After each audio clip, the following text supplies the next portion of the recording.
Well, icy weather across the country couldn't have come at a worse time for residents of the Lacey Road informal settlement. That's near Sydenham in Durban. A fire has raged through the area, leaving hundreds homeless. ENC's Tatia has more details.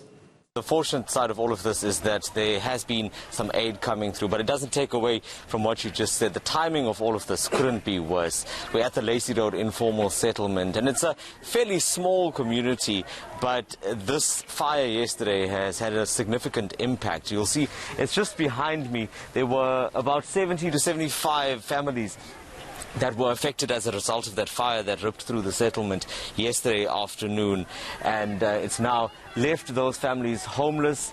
Fortunately, the community around here, particularly the Sydenham community, they have come to their aid. They've managed to supply some clothes and food, and I ran into the councillor here as well, Charmaine Clayton. So I had an opportunity to chat to her earlier. I just want to bring her back into this conversation now as she's engaging with residents. Charmaine, thanks for chatting to us.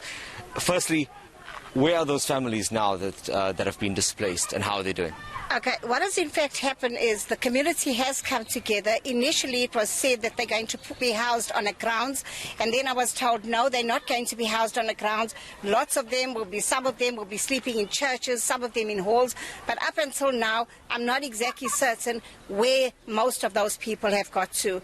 The sad part is many of them are now saying, "Councillor, what happens from here?" Disaster management was amazing. They came through and they did what they possibly could, and they're already here and they're starting to already bring materials in. My big concern right now, Deson, is I've asked for skips to come out, and the skips have not arrived, and the dirt is all over the place. I mean, with 75 shacks being affected, my question though is eThekwini municipality has failed these people. We've got CV19 here, there is no social distancing. Where to from here? This place has not been fumigated, nothing has happened. I've dealt with the community and I try to come here at least once or twice a month to talk to the community, who is now very angry. Maybe just bring in Donovan Zankel, you one of the community leaders here, and talk to me about the impact that this fire has had. I mean, it's already a settlement where you told me that you are having issues around sanitation, you're having issues around electricity. How much worse has this impacted you?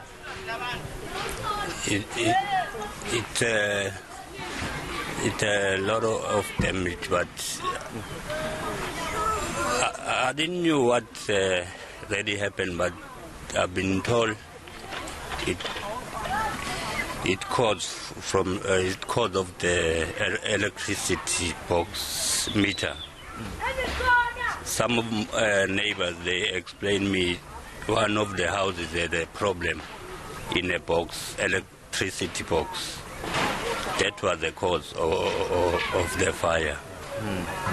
Because myself, I work night shift, but I've been sleeping. My son woke me up and say it's a fire, and I was like dizzy because I came from I was at sleep actually, and I saw a lot of things happen in other people's houses. Yeah. But some of the people, community people from Sydenham, they help us with clothes, food, and some blanket and mattress, and people had neighbors to sleep, because people from municipality, they came, they told us they will help us,